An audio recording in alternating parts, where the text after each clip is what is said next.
Vamos a empezar nuestra cátedra de esta noche. Ante todo, mis estimables hermanos, se hace necesario conocer el camino que nos lleva a la autorrealización íntima del ser. Indubitablemente es urgente comprender la necesidad de cristalizar en nosotros eso que se llama alma. Jesús, el Cristo, dijo: en paciencia poseeréis vuestras almas.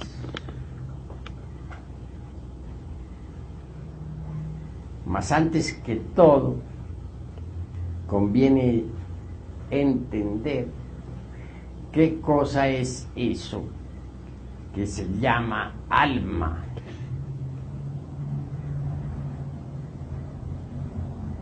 Ciertamente, he de decirles que el alma es un conjunto de leyes, principios, virtudes, poderes, etc. Las gentes poseen la esencia, el material psíquico para fabricar alma, o mejor dijéramos, para cristalizar alma. Mas no poseen todavía el alma.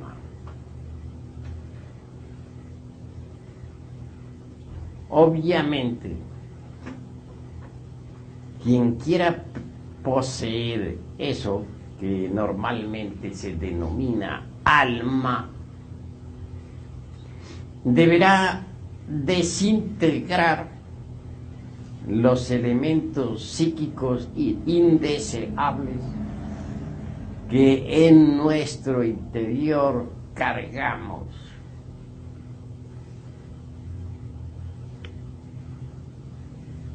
Ira, codicia, lujuria, envidia, orgullo, pereza, gula, etc.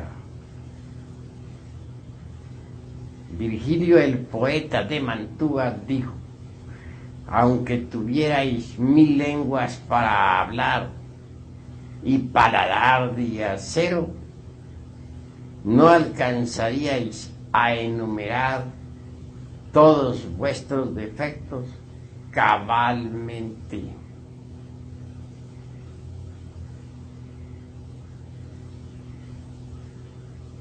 Obviamente, estos últimos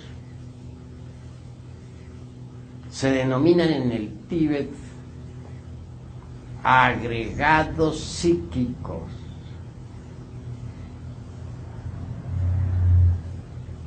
Tales agregados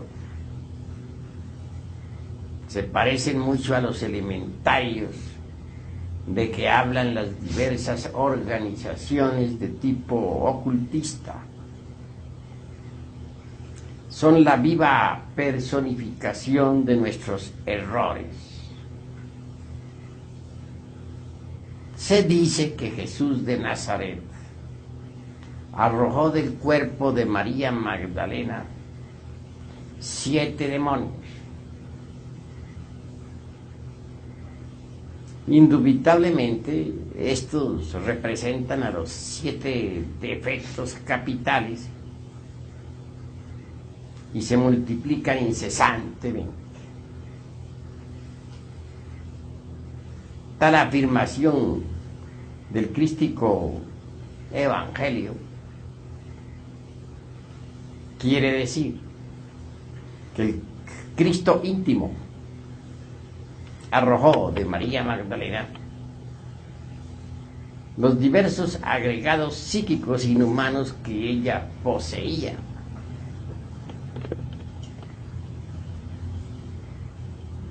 cada uno de esos agregados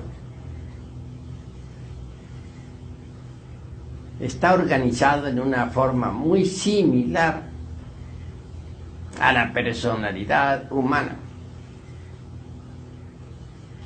Posee sus tres cerebros: el intelectual, el emocional y el motor instintivo sexual. Cada agregado parece una persona realmente.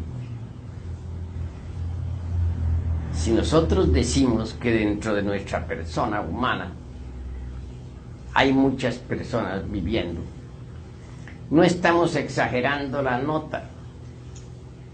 Así es. Y todos esos agregados se combaten mutuamente entre sí.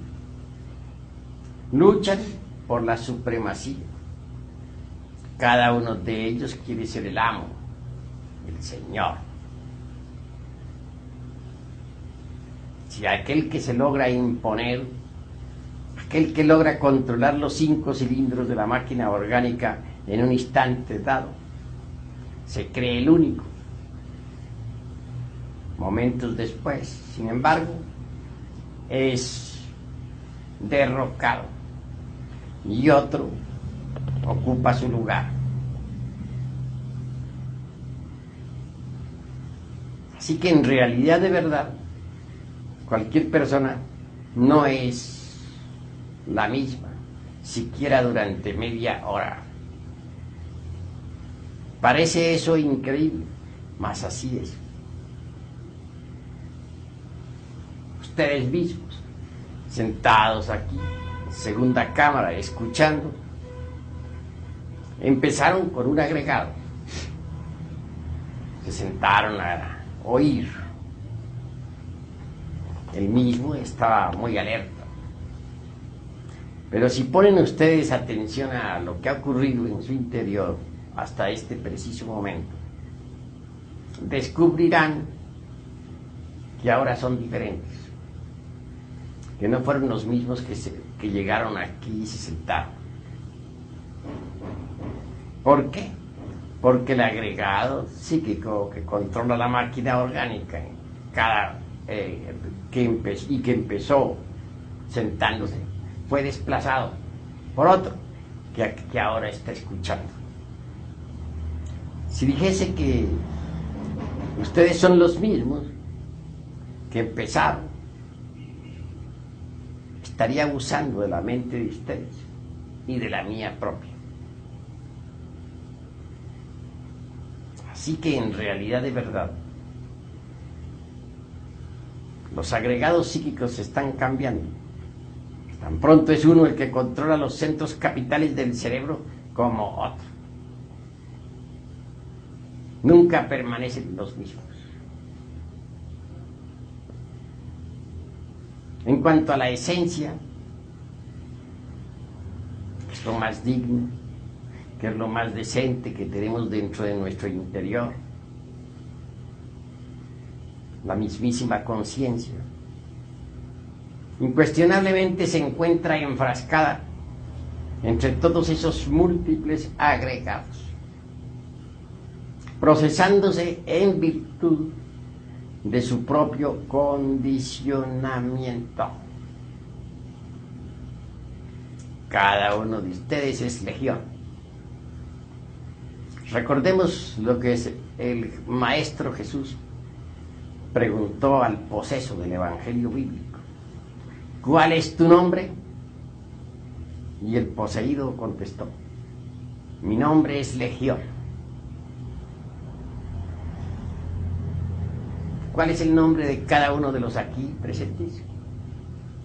Legión.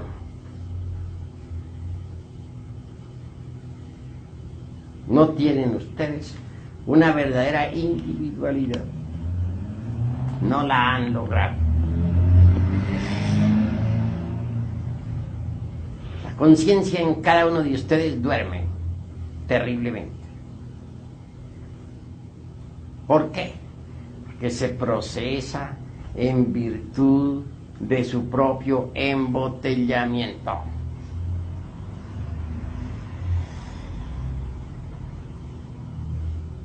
Entonces se halla en estado de hipnosis y eso no se puede negar.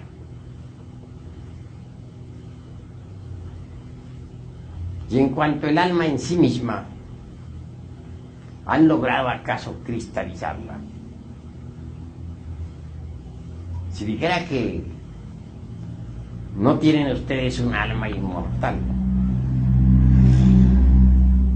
estaría también mintiendo, consciente o inconscientemente. Obviamente que cada uno de ustedes tiene su alma inmortal, pero no la posee. Uno podría tener un bello diamante guardado en alguna caja de seguridad. Posiblemente gozaría uno pensando en que tiene tal prenda. Mas si estuviese empeñada, no la poseería. Sabría que tenía la joya, pero también no ignoraría de que en verdad no la posee. Muchas veces alguien recibe una bella herencia, sabe que la tiene, pero una cosa es tenerla y otra cosa es poseerla. El alma de ustedes, ¿dónde está? Viaja por la Vía Láctea, se mueve en toda esta galaxia. Más ustedes que están sentados aquí, no la poseen. Saben que la tienen, pero una cosa es saber que la tienen y otra cosa es poseerla.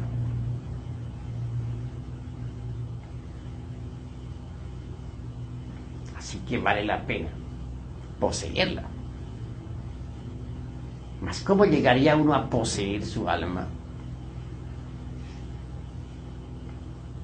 Pues desintegrando definitivamente los agregados psíquicos, porque el alma y los agregados son incompatibles.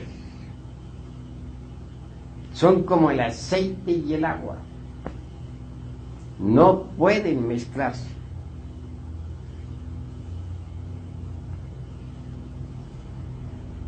Si nosotros no logramos desintegrar los agregados psíquicos, viva personificación de nuestros defectos de tipo psicológico, perdemos el alma.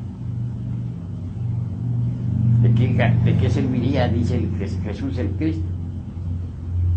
Si un hombre adquiere todos los tesoros del mundo, pero pierde su alma,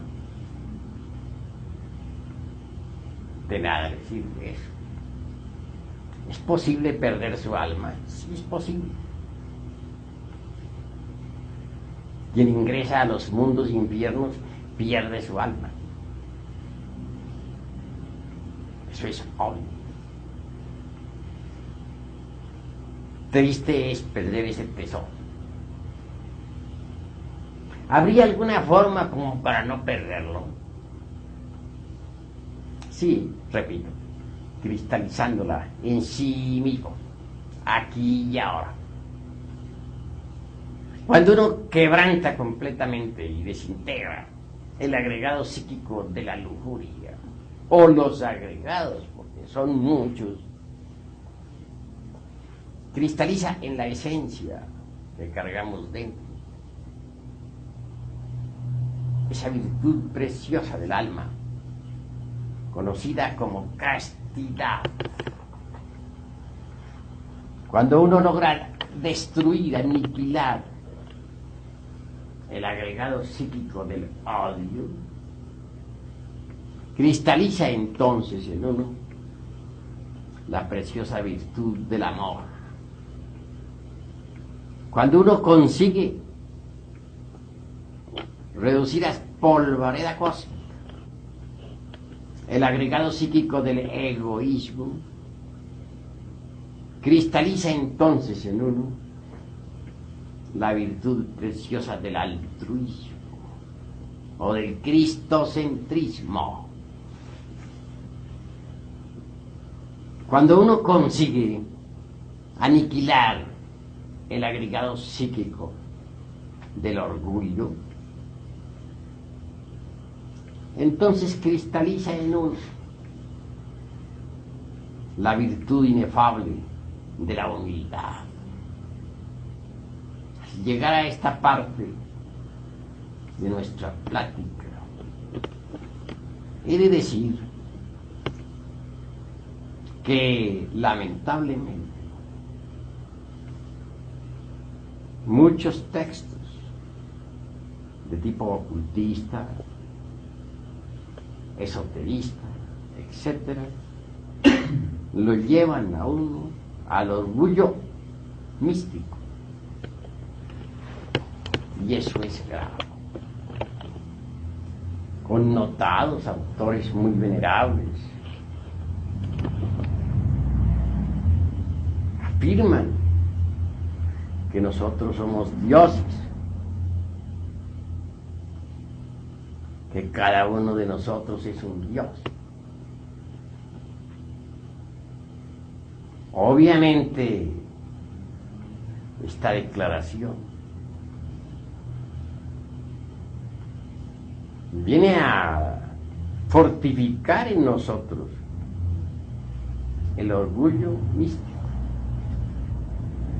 que causa mucho daño en la senda de la autorrealización, porque uno engreído, convencido de que sí es un Dios, puede transformarse en un mitómano.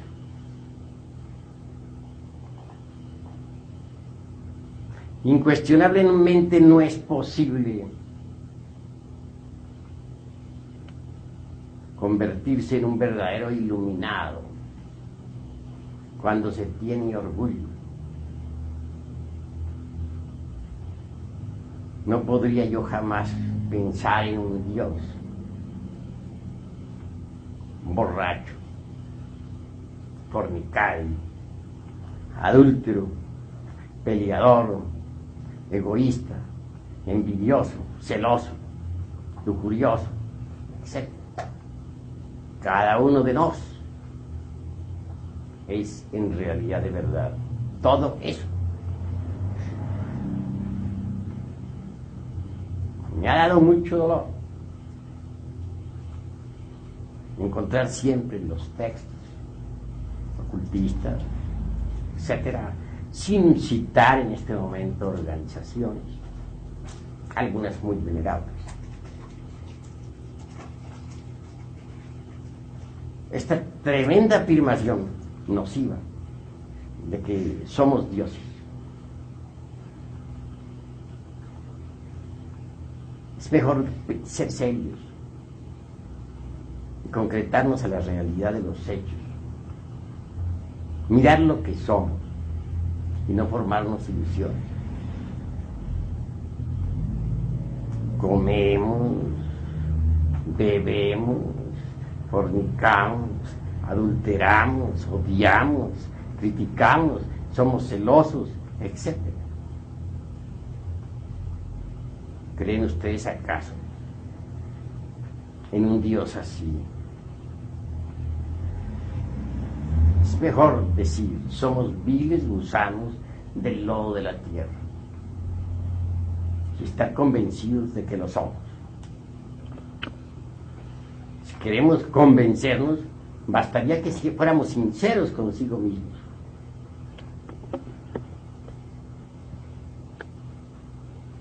Si examinamos cuidadosamente nuestra existencia, descubrimos que en verdad no es una de las 7 maravillas del mundo. Este examen que hagamos sobre nosotros mismos y sobre nuestra propia vida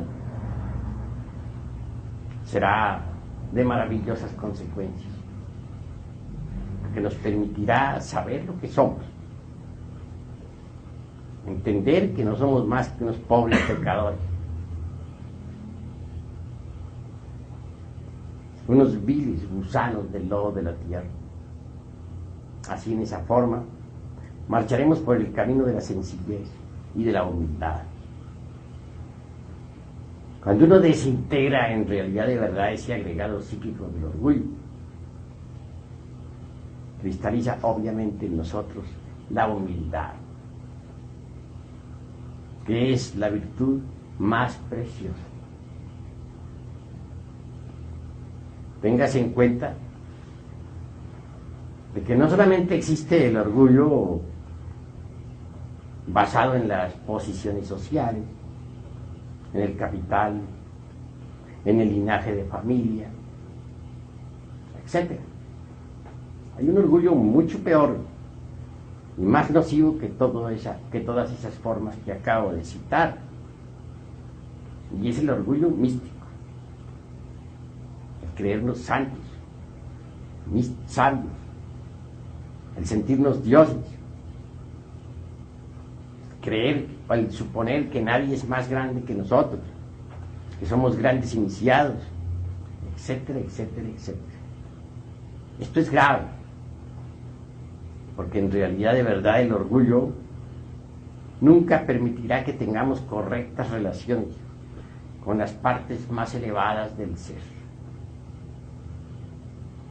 Cuando uno no puede relacionarse correctamente con las partes más elevadas del ser, tampoco puede gozar de la iluminación. Tendrá que vivir atenido a libros, a leer, a escuchar a los conferencistas, mas nunca tendrá la experiencia mística de lo real. Así que primero que todo, se hace urgente que al entrar en estos estudios logremos eliminar de sí mismos el orgullo místico, que es el más peligroso. Si lo conseguimos, aflorará en nosotros la preciosa virtud de la humildad.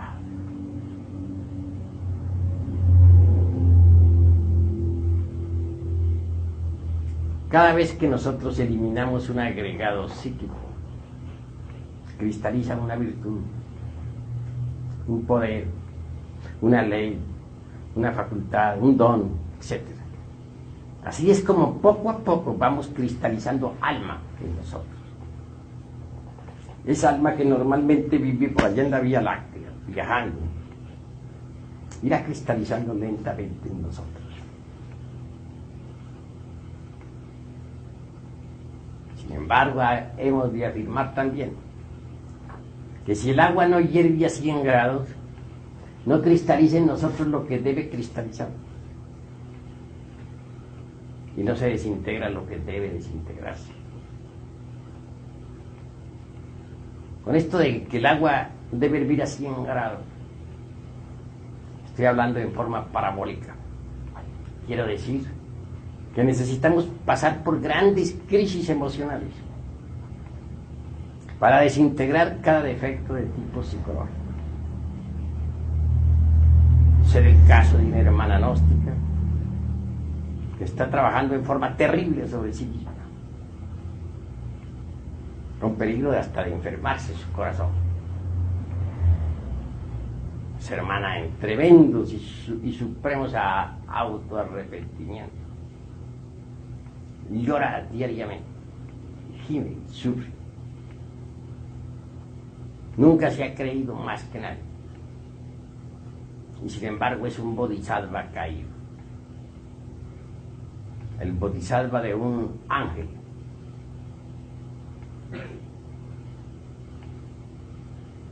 Ojalá muchos imitaran ese ejemplo. Quienes así actúen en supremo arrepentimiento, trabajando sobre tal o cual defecto del tipo psicológico, incuestionablemente van desintegrando uno a uno los agregados psíquicos, y en su reemplazo irá cristalizando en ellos eso que se llama alma. Y quien consiga la desintegración completa de todos los elementos psíquicos indeseables que en su interior carga. Cristalizará en sí mismo el 100% de su alma, conjunto, repito, de virtudes preciosas, o gemas inefables, atributos y leyes, dones y cualidades de perfección.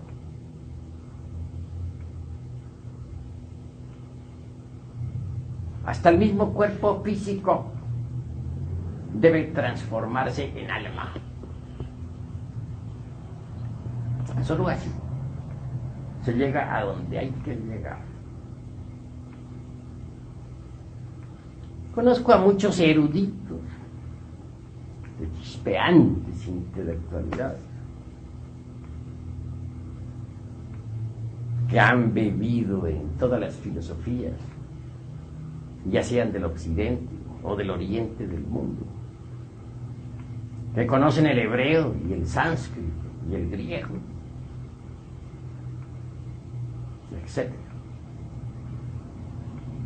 Mas sufren lo indecible, no gozan de la iluminación, porque no han fabricado ellos todavía al Bodhisattva.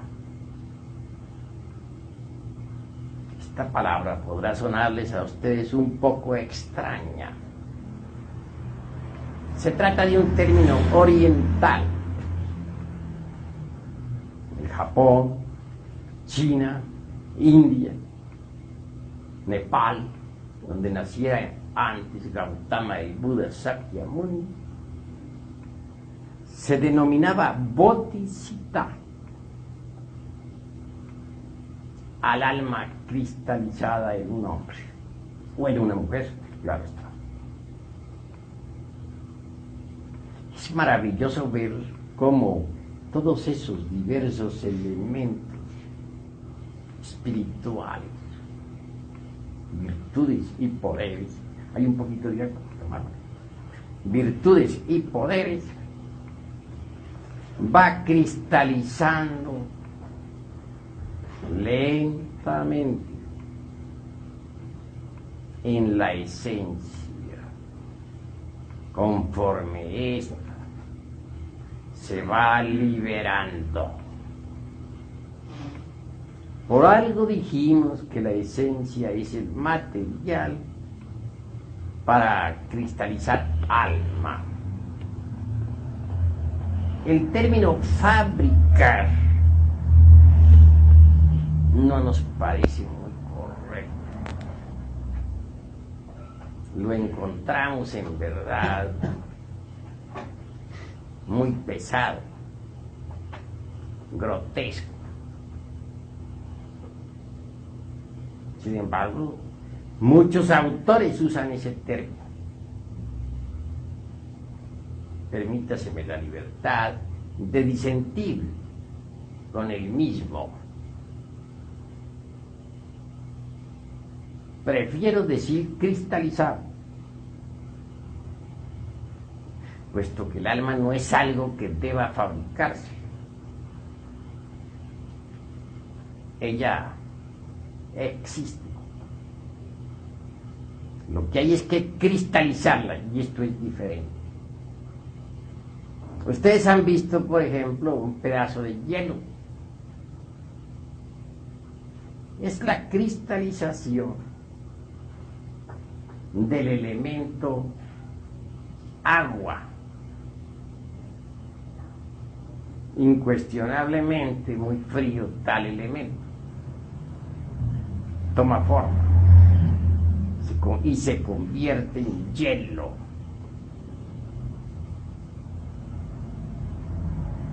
Asombra ver la cristalización del agua. Se realiza de acuerdo con ciertos principios geométricos extraordinarios. En forma similar sucede con el elemento alma. Cristaliza de acuerdo con ciertos delineamientos matemáticos y geométricos precisos, indiscutibles.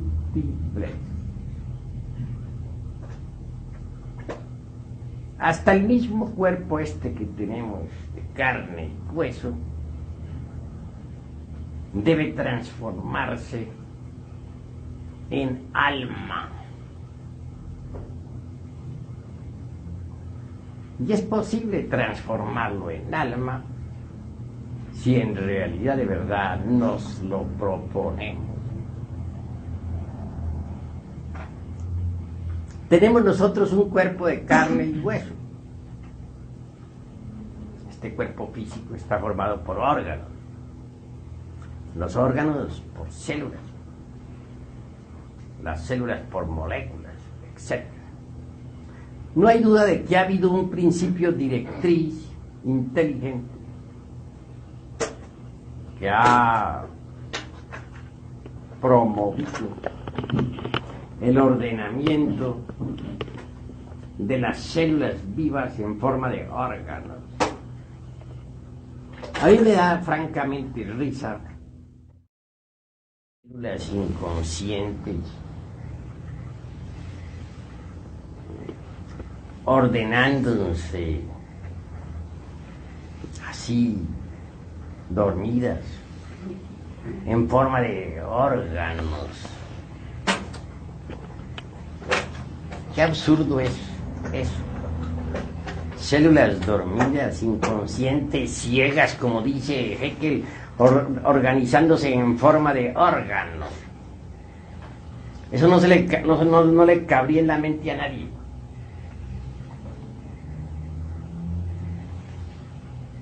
Desde que se organizan tales células en forma de órganos, acusa esto no el inconsciente de algunos autores que no hayan qué hacer al ver las maravillas de este mundo y que todo marche en forma mecánica como ellos creen, sin un principio directriz. Entonces citan un inconsciente. No, las células se han organizado en forma consciente gracias al principio inteligente de la madre natura. Es posible que las células se organicen en forma de órganos. Pero si descomponemos un átomo cualquiera, sea del hígado, de los riñones o del páncreas, liberamos energía. Eso es obvio. De manera que en última síntesis el cuerpo físico se sume dentro de distintos tipos y subtipos de energía. Eso es indubitable. Carlos Marx dice, ¿qué es lo primero, la materia o la psiquis? La psiquis o la materia. Concluye diciendo que es lo primero, la materia. Eso es completamente absurdo, porque los mismos postulados de Einstein dicen que la materia no es sino energía condensada. Recordemos aquel postulado que afirma lo siguiente: la energía es igual a masa multiplicado por la velocidad de la luz al cuadrado. La masa se transforma en energía, la energía se transforma en la masa. ¿Qué es lo primero que existe? La energía, que luego cristaliza en masa. Entonces la psiquis, que es energía en el sentido más completo de la palabra, es lo primero. Y luego viene la masa. Veamos los mundos alrededor del Sol, son enormes masas, con cada uno con un peso definido, un volumen exacto. Sin embargo, giran alrededor del Sol movidos por la energía solar. Si no fuera por la energía solar, esos mundos quedarían dislocados en el espacio. Rodarían eternamente hasta chocar con algún cometa o con otros mundos. Sería la anarquía, el desorden, el conflicto.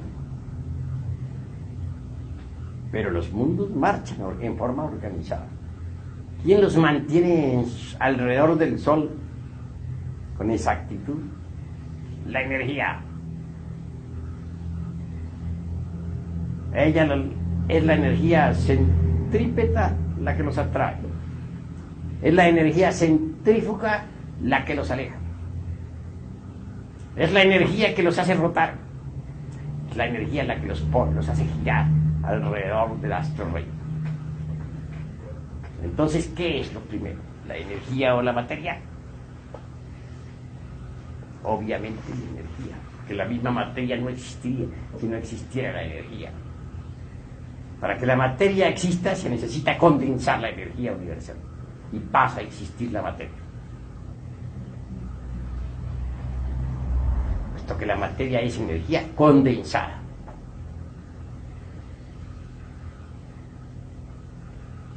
En cuanto al organismo humano, lo primero que existe es la energía.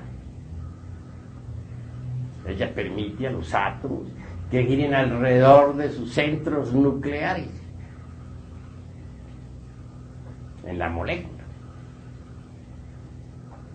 Ella permite que se realicen todas las funciones orgánicas, no solamente las funciones meramente reproductivas o químicas, sino también las funciones relacionadas con las calorías, las percepciones, etc.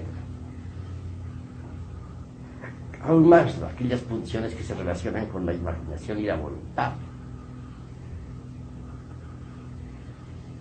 ¿No sería posible concebir un cuerpo orgánico desprovisto de energía? ¿Cómo se realizarían los fenómenos catalíticos si no existiera la energía? Así que la energía es lo primero y la materia lo segundo. Si a esa energía la llamamos espíritu o conciencia o lo que se quiera, no importa, pero es lo primero. El nombre no viene al caso. La realidad es que la energía es anterior a la materia.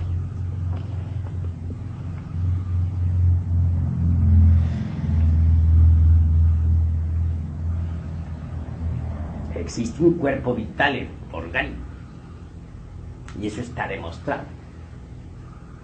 Los rusos, con un aparato, han podido fotografiar el cuerpo vital, lo están estudiando.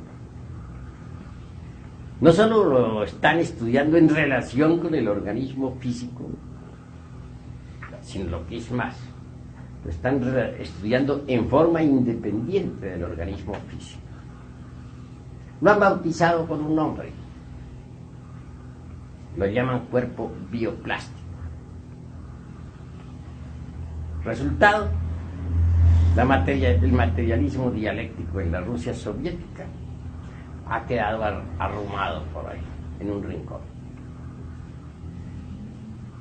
Ahora se estudia la parapsicología intensivamente. Se trabaja con la hipnología, etc.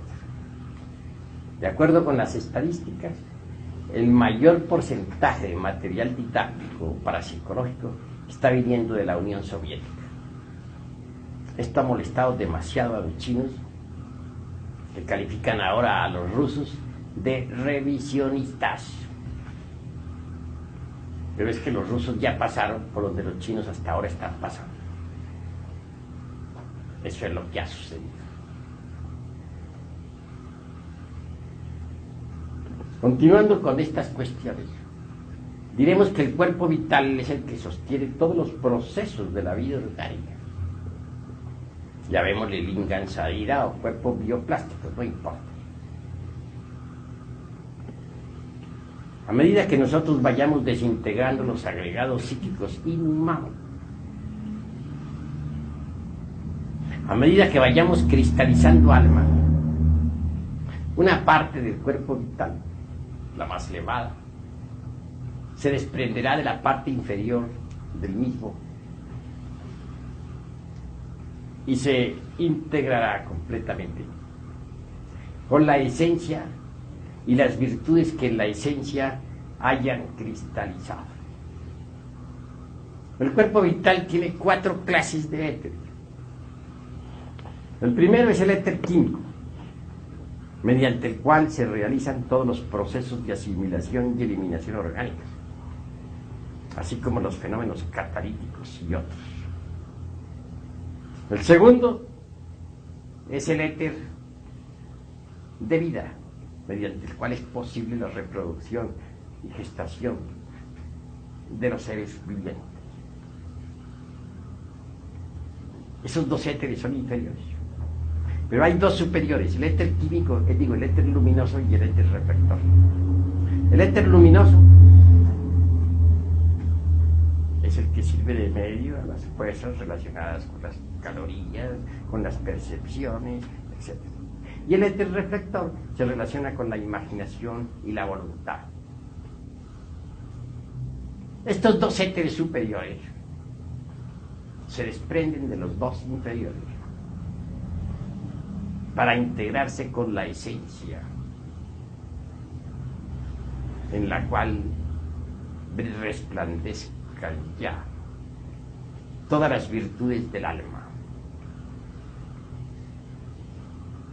Así nace entonces el hombre etérico, el hombre Cristo, el hombre alma, el hombre espíritu, que puede entrar y salir del cuerpo físico a voluntad. Se ha hablado mucho sobre los chakras de las manos, de los pies, sobre la lanzada aquella de Longinos del costado del Señor, sobre la corona de espinas, etc. Esos son los estigmas. En Gautama el Buda aparece en esos estigmas, en sus manos y en sus pies. Son vórtices de fuerza magnética establecidos en el cuerpo vital. Se desarrollan completamente cuando los 2 éteres se desprenden de los 2 inferiores. Y esos 2 éteres, organizados en la forma del hombre celestial, integrados con la esencia enriquecida por las virtudes del alma, forman el hombre etérico. El hombre cristificado de la 5ª ronda. Obviamente estamos en la 4ª ronda. La primera estuvo en el mundo de la mente. La segunda estuvo en el mundo astral. La tercera en el mundo etérico. La 4ª en el mundo físico. La 5ª volverá a estar en el mundo etérico. Entonces la vida se desenvolverá en el mundo etérico. Y habrán hombres cristificados en aquella época, como los hay ahora. Y el hombre cristificado será así como se los estoy pintando.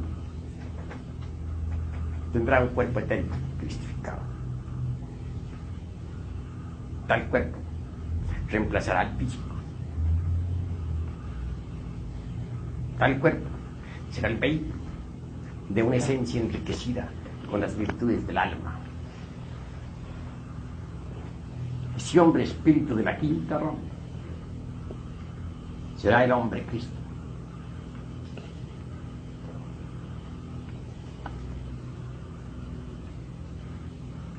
Si ustedes comprenden eso, comprenderán también la necesidad de cristalizar su alma. Solo así podrán independizarse del cuerpo físico. En realidad, de verdad, el cuerpo de carne y hueso es muy denso, muy material, muy pesado. Cuando uno consigue fabricar el soma puchicó, es decir, el cuerpo etérico cristificado, que sirve de vehículo a la esencia enriquecida por los atributos del alma, ha nacido en uno el hombre espíritu. Ese hombre espíritu ya no estará más preso entre el cuerpo denso. Podrá entrar y salir del cuerpo a voluntad. Es el adepto glorioso.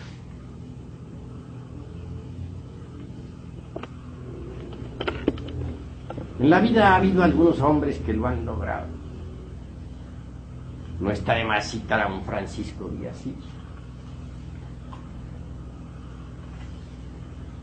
Recordemos también a Antonio de Padua, místicos cristianos que han servido de ejemplo y servirán de ejemplo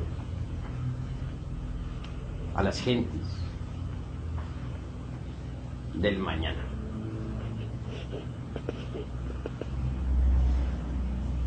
El hombre celestial realmente ya no es un prisionero dentro de ese calabozo de la materia física.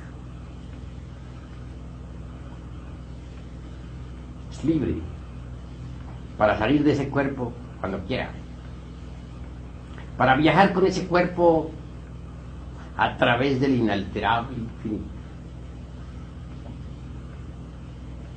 para sumergirse con tal vehículo en los mundos superiores, para descender al fondo de los mares o visitar a las dinastías solares en el astro rey.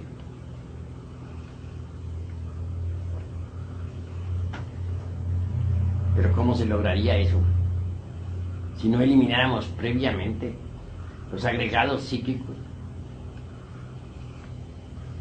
Obviamente sería imposible.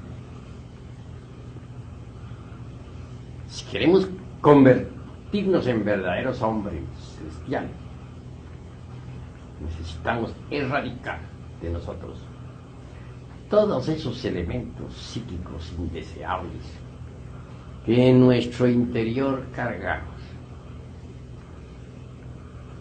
Así que el bodhisattva de que nos hablan los orientales es el hombre técnico, el hombre que ha cristalizado su alma en sí mismo, que la posee, el verdadero Señor. En el oriente hay una planta que llaman santana, que cura cualquier herida por grave que ésta sea. Así son las heridas del alma. Solo el bodhisattva puede sanar tales heridas. En el oriente hay una planta que llaman buena memoria. Quien la toma puede recordar todos los acontecimientos de su vida actual y de sus vidas precedentes. Así también es el bodhisattva. De forma similar, quien lo posea podrá recordar todas sus vidas anteriores. Y si visita a los cielos inefables, al regresar al mundo físico, al volver a entrar en su cuerpo, no olvidará detalle alguno. En el oriente hay una planta mediante la cual es posible contrarrestar los hechizos mágicos malignos de los tenebrosos. Similarmente, quien posea al bodhisattva no podrá recibir daño alguno de los tenebrosos. En el oriente hay una planta mediante la cual es posible hacerse invisible.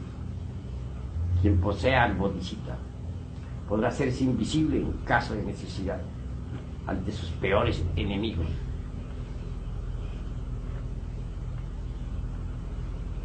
Así como un pescador hábil puede lanzarse en el fondo de los mares, entre los tiburones, y defenderse sin recibir daño, así también es el bodhisattva.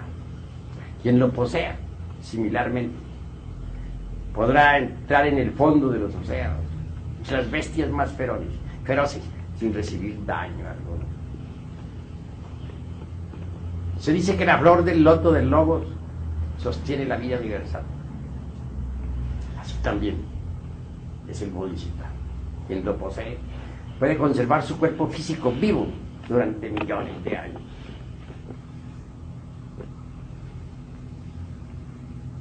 Son muchos los que me escriben a mí quejándose de que no saben salir del cuerpo astral, de que no recuerdan nada de lo que les sucede fuera del cuerpo físico, de que no tienen iluminación, etc. Pero ¿cómo puede tener iluminación el que no posea al Bodhisattva? Solo teniendo al Bodhisattva se posee la iluminación. Quien no posea al Bodhisattva no gozará nunca de la dicha de la iluminación. La iluminación no es algo que se nos da de regalado, no, mis queridos amigos. Cuesta, y muy caro. La iluminación solo se explica mediante el Dharmakku. ¿Qué es el Dharmakku? O digo, dispensen, he equivocado el término, mediante el Dharmadhatu. ¿Y qué es el Dharmadhatu? El buen Dharma, la recompensa por los méritos adquiridos. Solo el que posea, pues, al Bodhisattva. Es decir, solo aquel que haya cristalizado alma podrá gozar de la iluminación. Tendrá méritos para ello.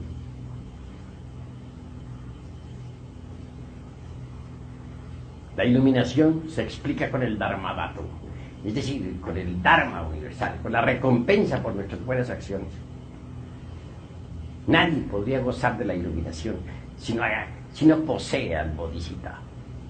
Y nadie podría tener el Bodhisattva si no ha trabajado duro sobre sí mismo, si no ha desintegrado los agregados psíquicos.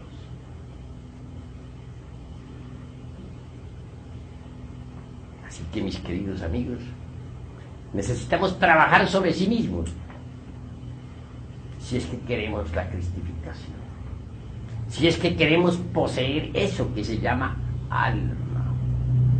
En paciencia poseeréis vuestras almas. Así está escrito en el Evangelio del Señor.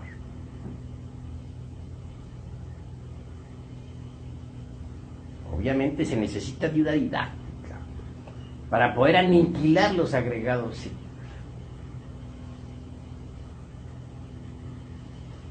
Incuestionablemente hemos de empezar por la autoobservación psicológica.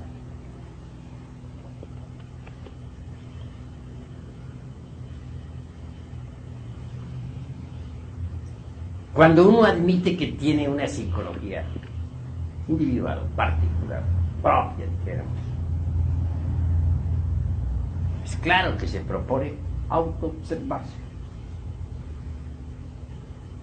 ¿Qué es en relación con nuestras amistades? En la calle, o en el templo, o en la casa, o en el trabajo, o en el campo, etcétera, etcétera, etcétera, donde nuestros defectos psicológicos escondidos afloran. Si nosotros nos autoobservamos en forma continua, podremos verlos. Defecto descubierto debe ser abierto con el bisturí de la autocrítica para ver qué es lo que tiene de verdad. En vez de estar nosotros criticando vidas ajenas, tenemos que autocriticarnos. Cuando hemos hallado algún defecto en sí mismos,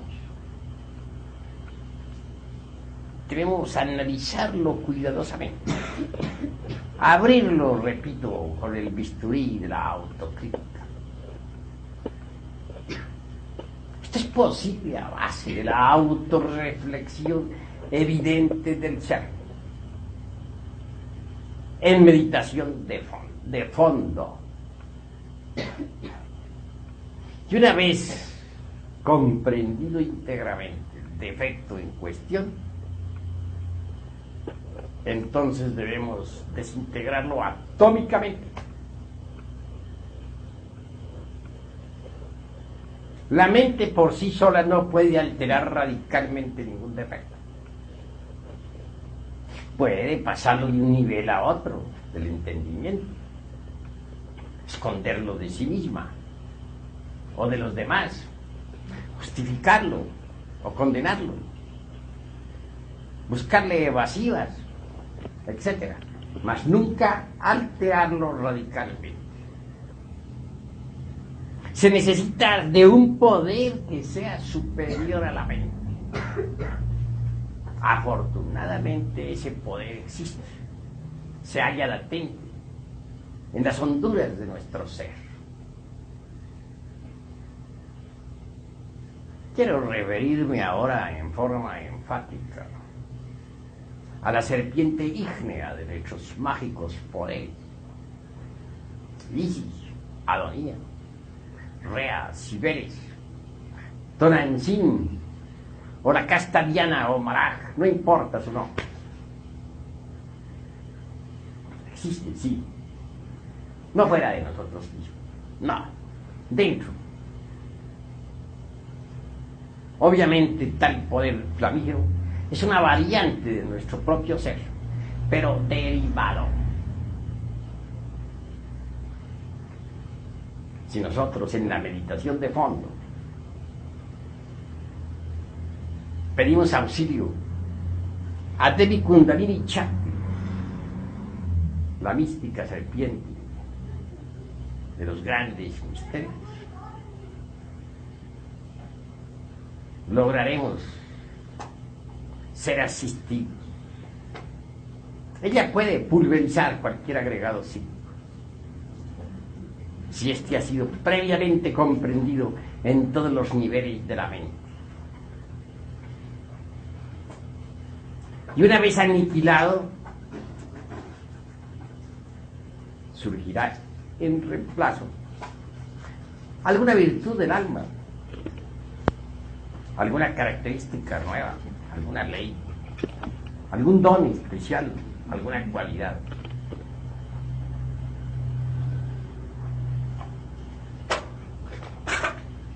Por este camino indicado se consigue quebrantar precisamente cualquier agregado.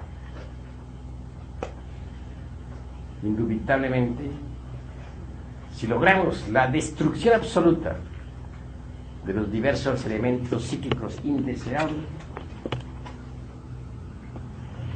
habrá cristalizado en cada uno de nosotros la totalidad del alma.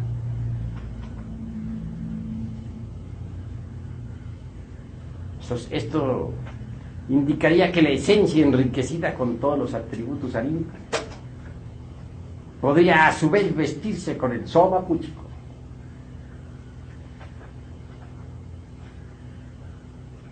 que es el vehículo del alma, el traje de bodas. Así es como en realidad nace el hombre celestial en nosotros. Este ya no estará prisionero del cuerpo, repito. Recordemos aquellas palabras de San Pablo cuando nos dice: conocí a un hombre que fue llevado al tercer cielo, donde vio y oyó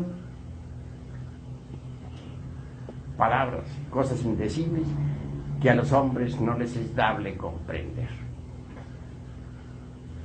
Pablo fue llevado al soma púchico como hombre espíritu o hombre etérico, y de hecho conoció las maravillas del universo. Así que, mis queridos amigos, esta noche los he invitado a ustedes cordialmente a cristalizar en cada uno eso que se llama alma. Hasta aquí mis palabras, hasta aquí la presente plática. Sin embargo, doy la oportunidad para que los que quieran preguntar algo en relación con el tema, pregunten. Eso sí, sin salirse del tema. Maestro, nos hace el favor de tenernos una aclaración con relación a lo que es la muerte de momento en momento.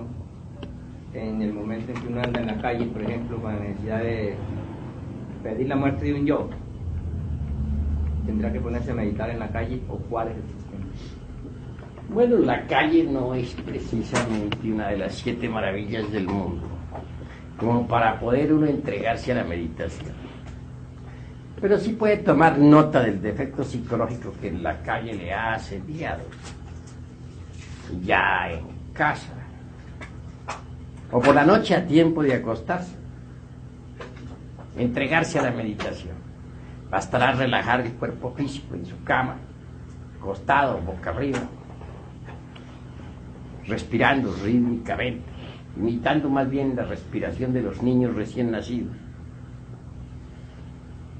Y entonces, sumergido así en concentración perfecta y meditación de fondo, reconstruirá la escena donde aquel defecto surgió. Analizará el defecto cuidadosamente, sinceramente, sin escapatorias, sin justificaciones de ninguna especie. Y una vez que lo haya comprendido, entonces se entregará a la oración. No olviden ustedes aquella frase latina que dice lo siguiente: bene orace, bene et bene laborace. Repito, bene orace et bene laborace. Es decir, el que bien ora, bien trabaja. Orar es trabajar. Sumergido en profunda oración, pedirá a Devi Kundalini Chakti, la divina madre particular, individual de cada uno de nosotros, porque cada uno tiene la suya propia, que desintegre aquel agregado que ya comprendió en todos los niveles de la mente. Y debe proseguir con una serie de sucesivos trabajos hasta que el agregado psíquico en cuestión desaparezca. Ese es el camino obvio a seguir. ¿Alguna otra pregunta? Maestro, por ejemplo, un ego suele presentarse de distintas formas en los distintos centros.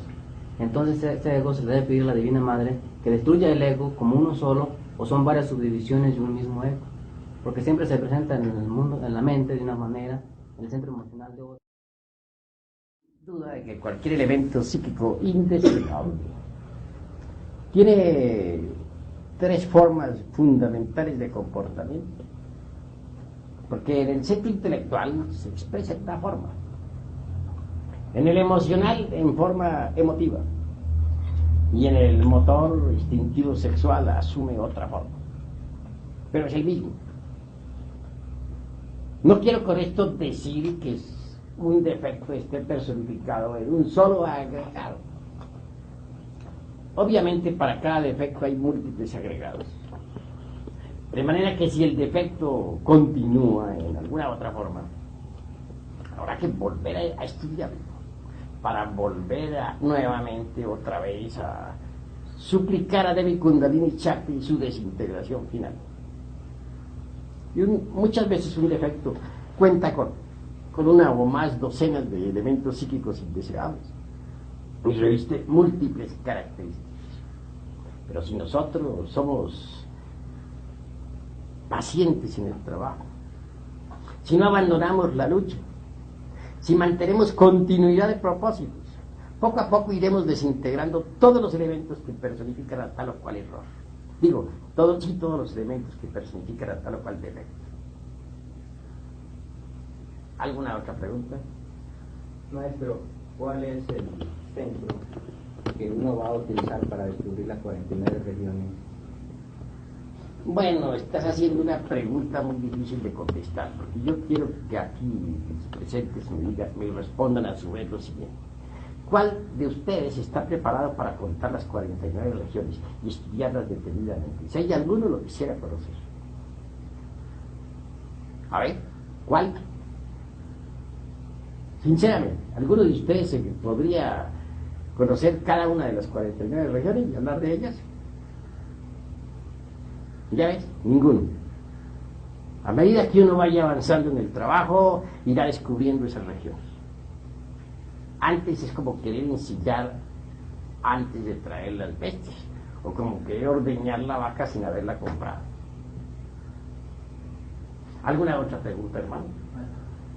Cuando uno evoluciona, el alma inmortal espera el retorno. ¿De qué le serviría a un hombre, dice Jesús el Cristo, si consiguiere todos los tesoros del mundo, pero pierde su alma? A ese más le valiera no haber nacido, o colgarse una piedra de molino al cuello y lanzarse al fondo del mar. Son palabras del Nazareno. Es decir, el que no trabaja sobre sí mismo pierde su alma, se sumerge en los mundos infiernos hasta la muerte segura. Es un caso perdido. No deseo para ustedes tal suerte. Es la mayor desgracia que puede ocurrir a alguien. Más vale poseerla. Y solamente se puede poseer cuando se cristaliza en sí mismo.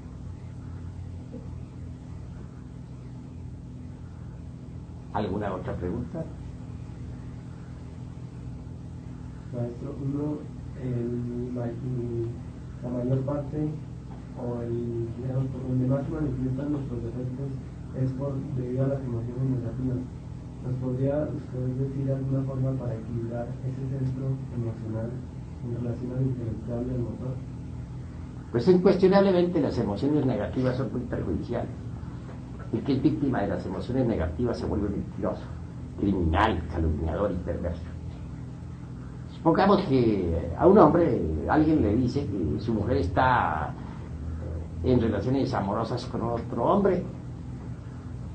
Entonces se deja llevar de la emoción negativa y hasta puede ir y matar a la mujer y matar al otro caballero. Digamos que la noticia fue falsa y que la pobre mujer solamente conservaba amistad con aquel señor. Tal vez habría hablado con él, que nunca pensó en tener amores ni amoríos, ni ser limpiera el marido. Entonces el marido, además de asesino, es calumniador y perverso. Así pues, las emociones negativas lo vuelven a uno malvado. ¿Cómo hacer para controlar las emociones negativas? No queda más que un remedio: cultivar las emociones superiores del centro intelectual. El centro intelectual tiene la emoción superior, la parte motora superior y la inteligencia de la inteligencia. Pues cultivemos la emoción superior del centro intelectual. La música armónica, la música bella, la música feliz, la pintura, el arte, la belleza, los estudios superiores, la mística inefable, el esoterismo, la gnosis. Y así vamos poco a poco controlando las emociones inferiores. Pero eso no es todo. Necesitamos por último eliminar los agregados psíquicos del centro emocional inferior. Tenemos que descubrirlos, cómo trabajan, cómo se manifiestan, cómo ante una noticia falsa nos llenamos de emoción, hacemos a la daca, vamos al fracaso. Todos esos agregados aquí los eliminan. Tenemos un amigo en México, que es licenciado. Un buen amigo, por cierto. Desgraciadamente, alguien le trajo una noticia bastante desagradable. Le dijeron que su hermana había sido víctima pues, de un robo. Este hombre creyó eso al pie de la letra y se llenó de grande ira. Como secuencia o corolario está ahora en estado preagónico. Pues le vino una embolia cerebral. Y era un hombre muy capaz, muy inteligente. Y por cierto que está gnóstico. Desgraciadamente no había eliminado los agregados psíquicos del centro emocional. Y por cierto que la noticia era falsa. Fue víctima de una noticia falsa. Calumnió a otro, sí. Dijo que ese había defraudado a su hermano. Resulta que ese era un hombre honrado. Y además se causó daño a sí mismo. Prácticamente se suicidó. Vea a dónde lo llevan a uno las emociones negativas. Por eso es que hay que eliminar los agregados psíquicos de las emociones negativas. Agregados psíquicos como los del temor. Agregados psíquicos como los de la ira. Agregados psíquicos como los del odio. Todo eso es de las emociones negativas. Si no consigue eliminarlo, entonces no será ya más víctima de esas emociones inferiores. Les he dicho pues lo que tengo que decirles con respecto a las emociones negativas. ¿Hay alguna otra pregunta? Maestro, en nosotros, ¿quién es realmente el que nos ayuda a autoobservarnos? ¿Son los yo gnósticos que hemos formado o es el sentido de la observación conforme se va y desarrollando poco a poco en nosotros? Pues la esencia misma es la que autoobserva sus procesos. Así es. Maestro, ¿podrá existir el bodhisattva existiendo dentro de nosotros todavía algunos agregados psíquicos? No es posible. Ni uno solo. Para que el bodhisattva exista ya totalmente en nosotros, pues se necesita la eliminación total de todos los elementos psíquicos indeseables que en nuestro interior cargamos. Sin embargo, quien nos está eliminando comienza pues a darle forma al bodhisattva. Pues no podría surgir el bodhisattva de la noche a la mañana. Se va formando en nosotros poco a poco, a medida que vamos eliminando los elementos psíquicos indeseables. Pero existir cabalmente y en forma total únicamente cuando todos los elementos indeseables de la psiquis han sido aniquilados.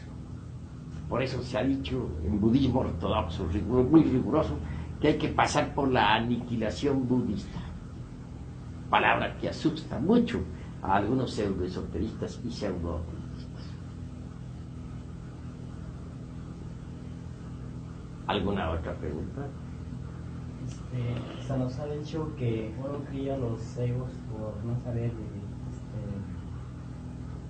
digerir las impresiones. ¿Nos podría explicar cómo podríamos digerir las impresiones de forma positiva? Claro que cualquier impresión no digerida se convierte en ego. Si alguien viene y nos dice que, si te dice a ti, por ejemplo, que en este momento un hermano tuyo ha sido engañado, pues alguien le ha robado un dinero, te llenas de grande ira y dices, ¿y esto qué pasó? Voy a buscar ese malvado. Pero si tú digieres la impresión conscientemente, no se forma en ti ningún nuevo agregado, ni vas a buscar a nadie. Pero para digerir esa impresión nefasta que te ha traído, no debes olvidarte de ti mismo. Si de ti mismo te olvidas y te identificas con lo que te están contando, pues no podrás digerir la impresión. Pero si tú no te identificas con lo que te están contando, debido a que no te estás olvidando de ti mismo, entonces digerirás lo sucedido. Digerirás la noticia y no se formará ningún nuevo agregado. Pero podría formarse un nuevo agregado de grande ira en ti, si no digerieras esa infausta noticia. ¿Entendido? ¿Qué otra pregunta tienen ustedes por ahí? Iba a decirles preguntita. Maestro, al estudiar un defecto sabemos que tenemos diferentes agregados. Cuando lo vamos a destruir y sabemos cuáles agregados son, cuando vamos a destruir el defecto destruimos el defecto primero o los agregados. Pues es que el defecto es el agregado y el agregado es el defecto. Llamamos agregados a los demonios rojos de Set. En el viejo Egipto de los faraones así se calificaban los agregados de demonios. Cada demonio es un defecto, cada defecto es un demonio. Sí, maestro, pero me refiero a que, digamos, el defecto de los celos tiene otros que se desprenden de él. Bueno, muchos compadres. Eso es natural, ¿no? A un defecto está asociado con otro y ese está asociado con otro. Tengamos una escena de celos. Un hombre tiene una novia en la calle. De pronto se le encuentra un día cualquiera, cuando menos lo pensaba, en amoríos con otro sujeto. ¿Qué es lo primero que siente? Unos terribles celos mortales. Lo segundo, una ira tan horrible que podría matar a todos dos. ¿Verdad? Tercero, su amor propio, herido. Así sucedió ahora hace algún tiempo en el DF. Un hijo por ahí de un amigo encontró a su novia con otro XX, claro. Sacó su pistola y disparó contra ambos. Ahora está en la penitenciaría pagando su delito. 40 años de cárcel. Como para ir empezando. Claro, la madre de aquel joven pues está sufriendo. Cuanto al padre, poco le importa. Se combinaron varios elementos. El yo de la grande ira, que cometió el homicidio. El yo de los celos. El yo del amor propio herido. Y eso provocó la tragedia. Esos tres están asociados. Si ese joven quisiera desintegrar a los autores de esa escena, tendría que desintegrarlos a uno por uno, y a todos tres. De manera que cualquier defecto está asociado a otro. Eso es obvio. ¿Alguna otra pregunta?